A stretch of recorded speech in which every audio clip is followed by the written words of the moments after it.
So the question I've asked her is the 3 things that are keeping her from getting in front of a video camera. But here we are, so let's just talk about it. You said when you get out and when you're walking, you feel inspired. Yeah. So the movement. Yeah. So it feels important to me to be authentic, but if I'm in a heady space all day from work and dealing with kids and juggling all, work life, home life, I don't feel like I have anything deep and meaningful to say. Yeah.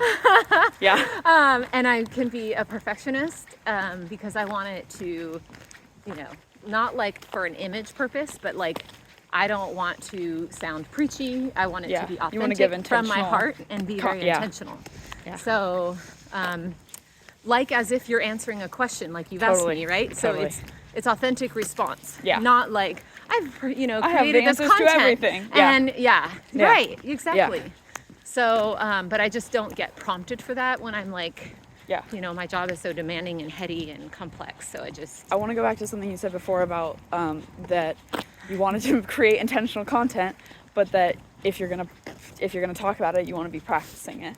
So for sure. What would you say are some of the things that you are practicing? Because even though to you, I think maybe it doesn't seem like you are, I think to me you are, because we like the things like equanimity and compassion with the girls. You're practicing that even when you're working so much. So what would you say are some of the things that you use on a daily basis from yoga philosophy?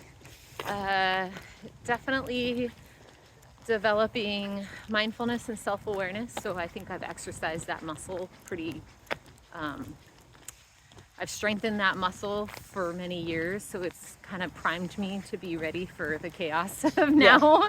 But constantly checking in, with what's going on in my body, my emotions, my mind, my thoughts, pausing before reacting. Yeah. Of course, meditation, which we've been keeping up every morning with.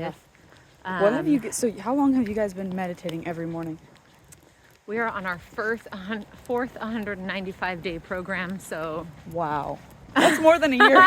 That's more than a year of meditating every single day. It is almost 2 years every morning. Can you walk me through what that looks like every morning? So we wake up at 5:30, and your dad goes and starts the coffee, and then we share a banana. They really do. And we listen to Why do you have a banana? Because I don't like to drink coffee on an empty stomach because it's pretty abrasive. But we're starting a new thing. We're actually going to wait due to Huberman. We're listening to you, Huberman. We're going to delay coffee. For an hour and a half. Says. So how are you going to replace? Because that's been really tied to that habit. What are you going to replace? Tea, and it will be an adjustment. It'll be different, but it'll become normal.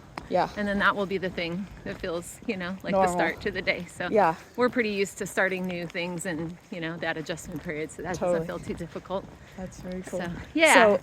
So banana. What does that look like? Because if you're doing that every single day, there's so many seasons in a year, so many things you're going through. How has that same thing every single day impacted your life overall? It's like the sun in the middle of the orbit.